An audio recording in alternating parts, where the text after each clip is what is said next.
Olá, bem-vindos ao canal do YouTube do Portal Físico. Meu nome é Felipe Serenza e no vídeo de hoje vamos fazer mais uma discussão de artigo. A tradução desse artigo que eu trouxe para a gente discutir hoje é torque isocinético e propriocepção, antes e após a reconstrução do LCA. E os grupos de comparação seriam um grupo de reabilitação domiciliar e um grupo de reabilitação supervisionada. Então vamos entender um pouquinho melhor o que fala esse artigo. O objetivo dele vai muito de encontro ao título.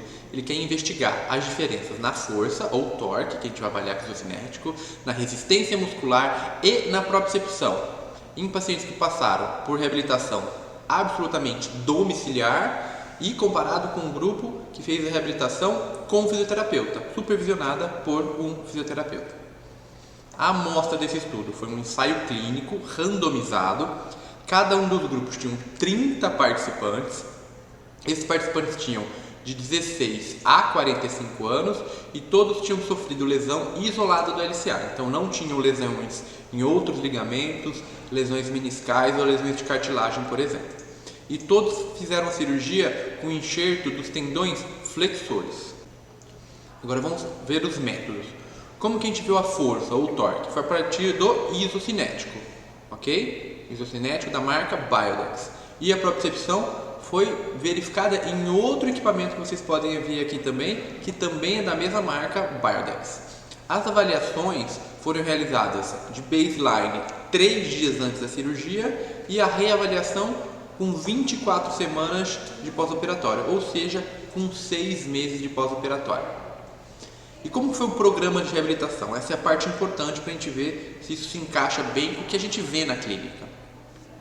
Nas 2 semanas antes da cirurgia, todos os pacientes dos 2 grupos passaram por um tratamento ou por orientações pré-operatórias, ok? Então foram ensinados exercícios, foi explicado como que ia ser a reabilitação depois. Então nesse período, todos os pacientes receberam cartilhas, materiais, foi tudo muito bem explicado.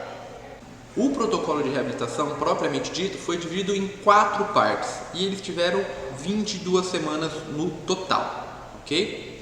Foram incluídos nesse protocolo de reabilitação exercícios básicos de fortalecimento, de alongamento, de ganho de amplitude de movimento e de equilíbrio, e eles foram divididos da maneira que eu vou mostrar para vocês agora nessas 4 fases.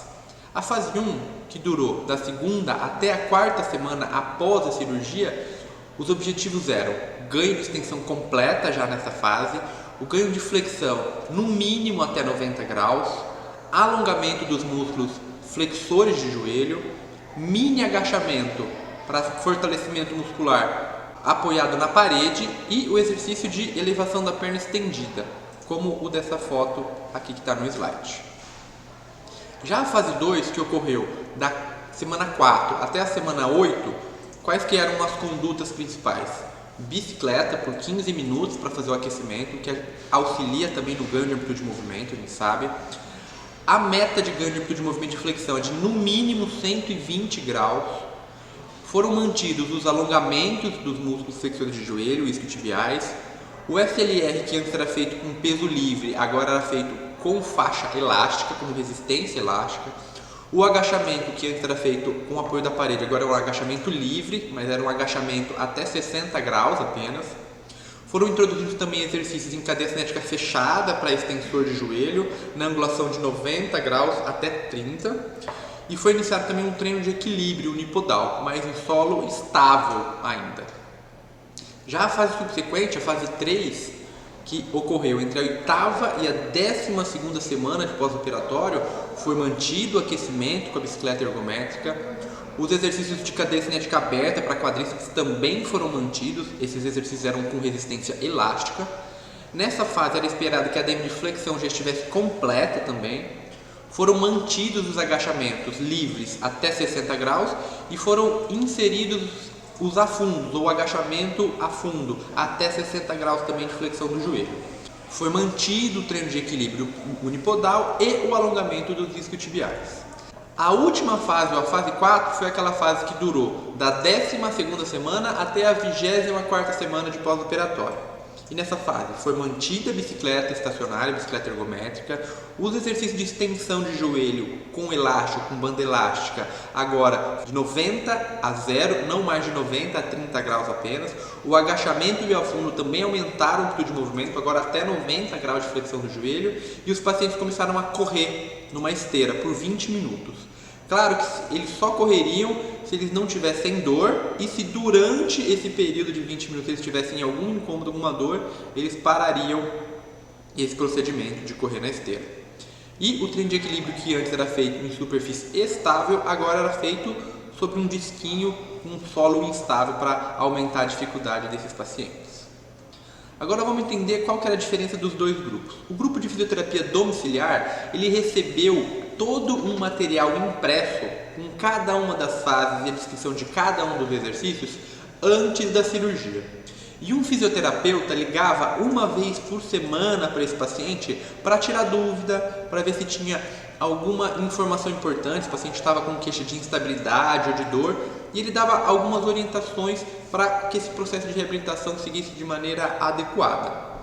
Foi entregue também para esse paciente as faixas elásticas, as bandas elásticas, e uma placa para fazer o treino de equilíbrio na parte final. E foi orientado que esses pacientes realizassem esse exercício em casa 2 vezes por semana.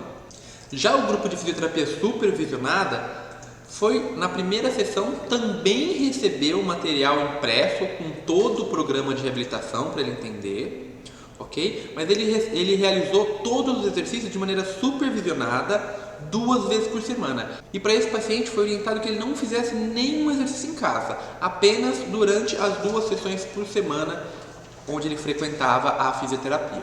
Os desfechos e o que foi avaliado, como que a gente viu a força ou o torque? A partir do equipamento isocinético da marca Biodex, eles fizeram 2 avaliações, uma com 5 repetições a 60 graus por segundo, onde eles avaliaram o pico de torque, a potência e o trabalho, e uma segunda série com 15 repetições a 180 graus por segundo, onde eles avaliaram a resistência. Se você tem curiosidade para entender um pouquinho mais sobre esses parâmetros do isocinético, a gente tem um vídeo bem completo aqui no canal. Corre lá para vocês darem uma olhadinha. Bom, e o desfecho de propriocepção foi utilizado um outro equipamento da Biodex, onde o paciente fica em pé, em apoio unipodal, o joelho fica flexionado entre 20 e 30 graus. E durante o teste, se o paciente tiver algum desequilíbrio, ele pode tocar rapidamente com o pé ou com as mãos no corrimão para voltar para o equilíbrio dele. E se ele não conseguir voltar para o equilíbrio nesse curto espaço de tempo, a gente perde essa coleta, ok? Então o que acontece? Aquela plataforma, ela é computadorizada e ela tem níveis de instabilidade.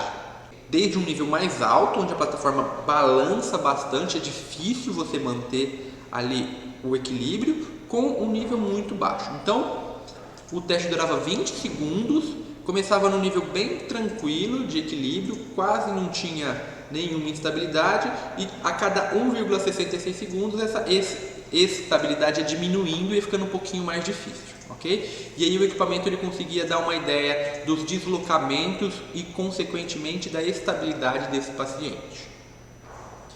E agora, para a gente finalizar, alguns resultados, algo bem interessante. Dos 30 pacientes que começaram, 26 finalizaram o estudo.